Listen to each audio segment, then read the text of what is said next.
Friends ಎಲ್ಲರಿಗೂ ನಮಸ್ಕಾರಗಳು. Sir ಸೈಕ್ಲನ್ಗೆ ನಿಮ್ಮೆಲ್ಲರಿಗೂ ಸ್ವಾಗತ. ಫ್ರೆಂಡ್ಸ್ ನೋಡಿ ಇವತ್ತಿನ ಒಂದು ವಿಡಿಯೋದಲ್ಲಿ ನವರಾತ್ರಿಯ 3ನೇ ದಿವಸದ ಬಗ್ಗೆ ಸಂಪೂರ್ಣವಾದ ಮಾಹಿತಿಯನ್ನು ಕೊಡ್ತಾ ಇದ್ದೇನೆ. ಬನ್ನಿ ತಿಳಿದುಕೊಳ್ಳೋಣಂತೆ. ನಾವು ನವರಾತ್ರಿಯ 3ನೇ ದಿವಸ ಚಂದ್ರಘಂಟ ಅಮ್ಮನವರ ಒಂದು ಪೂಜೆಯನ್ನು ಮಾಡ್ತೇವೆ. ಈ ಸಲ ಚಂದ್ರಘಂಟ ಅಮ್ಮನವರದ್ದು ಏನಾಗಿದೆ ಅನ್ನೋದಾದರೆ ನಮಗೆ 2 ದಿವಸ ಬಂದಿದೆ. ಈಗಾಗಲೇ ನಾನು ನಿಮಗೆ ಒಂದು ಸ್ವಲ್ಪ ದಿನದ ಹಿಂದೆ ಒಂದು ವಿಡಿಯೋದ ಮುಖಾಂತರ ತಿಳಿಸ್ಕೊಟ್ಟಿದ್ದೆ. 2 ದಿವಸ ಬಂದಿದೆ ಅಂತ. ನಮಗೆ ಬುಧವಾರ ಗುರುವಾರ ನಾವು ಒಂದೇ ಅಮ್ಮನವರ ನಾವು ಪೂಜೆಯನ್ನು ಮಾಡ್ತೇವೆ.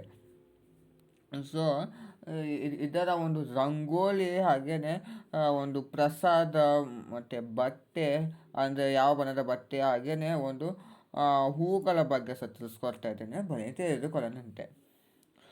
ನಾವು ಈ ಚಂದ್ರಘಂಟ ಅಮ್ಮನವರನ್ನು ನಾವು 24ನೇ ತಾರೀಕು ಪೂಜೆ ಮಾಡ್ತೇವೆ. ಅಂದರೆ ನಮಗೆ ಆಶ್ವೀಜ ಮಾಸದ ಶುಕ್ಲ ಪಕ್ಷದ ತೃತೀಯ ತಿಥಿ ನಮಗೆ ಪ್ರಾರಂಭವಾಗುವಂಥದ್ದು 24ನೇ ತಾರೀಕು ಬುಧವಾರ ಬೆಳಗಿನ ಜಾವ 4:53 ಪ್ರಾರಂಭವಾದರೆ 25ನೇ ತಾರೀಕು ಗುರುವಾರ ಬೆಳಿಗ್ಗೆ 7:07 ಮುಕ್ತಾಯಗೊಳ್ಳುತ್ತದೆ. ನಮಗೆ ಗುರುವಾರ ಸೂರ್ಯೋದಯವಿರುವಂಥದ್ದು ಬೆಳಗ್ಗೆ 6:16 ಇರುವಂಥದ್ದು. ಸೊ ಆದ ಕಾರಣಕ್ಕೆ ನಾವು 24ನೇ ತಾರೀಕು ಬುಧವಾರ ಹಾಗೆಯೇ 25ನೇ ತಾರೀಕು ಗುರುವಾರ ನಾವು ಚಂದ್ರಘಂಟ ಅಮ್ಮನವರ ಒಂದು ಪೂಜೆಯನ್ನು ಮಾಡಬೇಕಾಗಿರುವಂಥದ್ದು. ಯಾಕೆಂದರೆ ನಮ್ಮ ಒಂದು ಪಂಚಾಂಗದ ಪ್ರಕಾರದಲ್ಲಿ ಸೂರ್ಯೋದಯದಿಂದ ಸೂರ್ಯೋದಯವರೆಗೆ ಒಂದು ದಿನ ಆಗಿರುತ್ತದೆ. ಸೊ ನಮಗೆ ತೃತೀಯ ತಿಥಿ 25ನೇ ತಾರೀಕಿಗೆ ಒಂದು ಸೂರ್ಯೋದಯಕ್ಕೆ ಸಹ ಇರುವಂಥದ್ದು. ಸೊ ಆದ ಕಾರಣ ನಾವು ಆವತ್ತಿನ ದಿವಸ ಸಹ ನಾವು ಆಚರಣೆ ಮಾಡ್ತೇವೆ. ಇಷ್ಟು.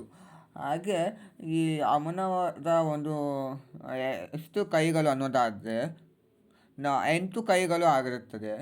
ಈ ಅಮ್ಮನವರ 8 ಕೈಗಳಲ್ಲಿ ಸಹ ಶಸ್ತ್ರಾಸ್ತ್ರಗಳನ್ನು ಒಂದು ಹಿಡಿದುಕೊಳ್ಳುತ್ತಾರೆ. ಅಮ್ಮನವರ ವಾಹನ ಸಿಂಹ ವಾಹನ ಆಗಿರುತ್ತದೆ.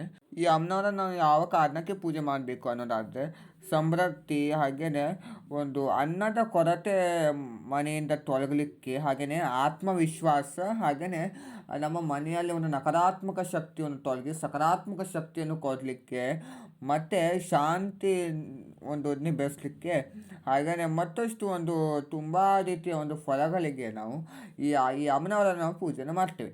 ಈ ಅಮ್ಮನವರಿಗೆ ಇಷ್ಟವಾದ ಹೂವು ಅನ್ನೋದಾದರೆ ಕಮಲದ ಹೂವು ಸಮಯಕ್ಕೆ ಸಿಗ್ತದೆ. ಸೊ ಆದ ಕಾರಣಕ್ಕೆ ನೀವು ಕಮಲದ ಹೂವನ್ನು ಇಟ್ಟು ನೀವು ಪೂಜೆಯನ್ನು ಮಾಡ್ಕೋಬೋದು. ಹಾಗೆ ಅಮ್ಮನವರಿಗೆ ಇಷ್ಟವಾದ ಪ್ರಸಾದ ಅನ್ನೋದಾದರೆ ಹಾಲಿನಿಂದ ಮಾಡಿದ ಪ್ರಸಾದ. ನೀವು ಹಾಲಿನ ಖೀರ್ ಮಾಡಬಹುದು, ಸತ್ಯನಾರಾಯಣ ಸ್ವಾಮಿ ಪ್ರಸಾದ ಮಾಡಬಹುದು, ಪಂಚಾಮೃತ ಮಾಡಬಹುದು, ರಸಾಯನ ಮಾಡಬಹುದು.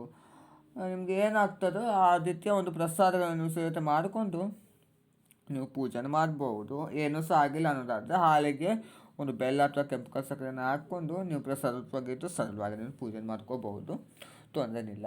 ಹಾಗೆಯೇ ಒಂದು ಇನ್ನು ಇದರ ಫಲ ಅನ್ನೋದಾದರೆ ಕಲಹ ಹಾಗೆ ಅಶಾಂತಿ ದೂರವಾಗಿ ನಮಗೆ ಸಮೃದ್ಧಿ ಮತ್ತು ಸಾಕಾರ ಕೊಡಲಿಕ್ಕೆ ನಾವು ಈ ಅಮ್ಮನವರ ಪೂಜೆ ಮಾಡ್ತೀವಿ. ಈ ಅಮ್ಮನವರ ಪೂಜೆ ನಮಗೆ ಸಾಕಷ್ಟು ಫಲಗಳು ಸಹ ನಮಗೆ ಲಭಿಸ್ತದೆ. ಸೊ ಆ ಕಾರಣಕ್ಕೆ ಈ ಅಮ್ಮನವರ ಪೂಜೆನ ನಾವು ಮಾಡಬೇಕು.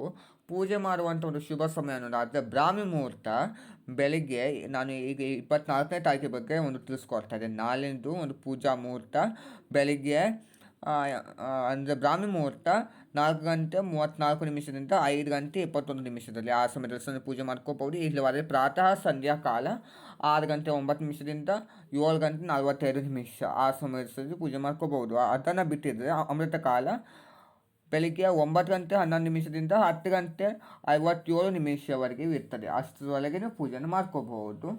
ಹಾಗೆ ಸಂಜೆ ಸಮಯದಲ್ಲಿ ಗೋಧೂಳಿ ಮುಹೂರ್ತ ಬೆಳಿಗ್ಗೆ ಪೂಜೆ ಮಾಡಲಿಕ್ಕಾಗಿಲ್ಲ ಅನ್ನೋದಾದ್ರೂ ಸಂಜೆ ಸಮಯದಲ್ಲಿ ಸಹ ಮಾಡ್ಕೋಬಹುದು.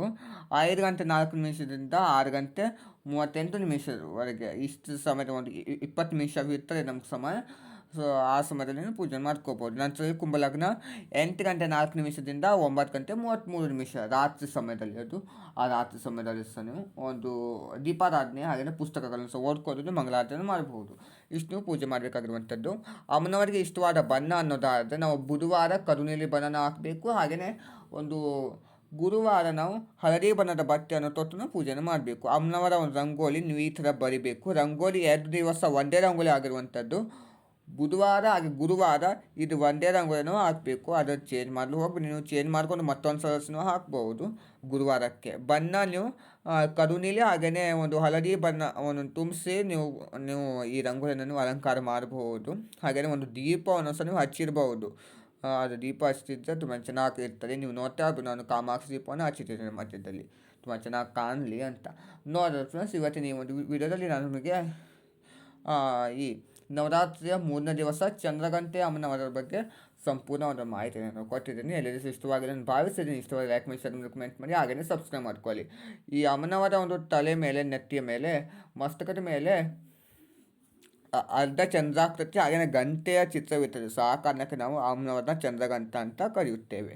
Thank you.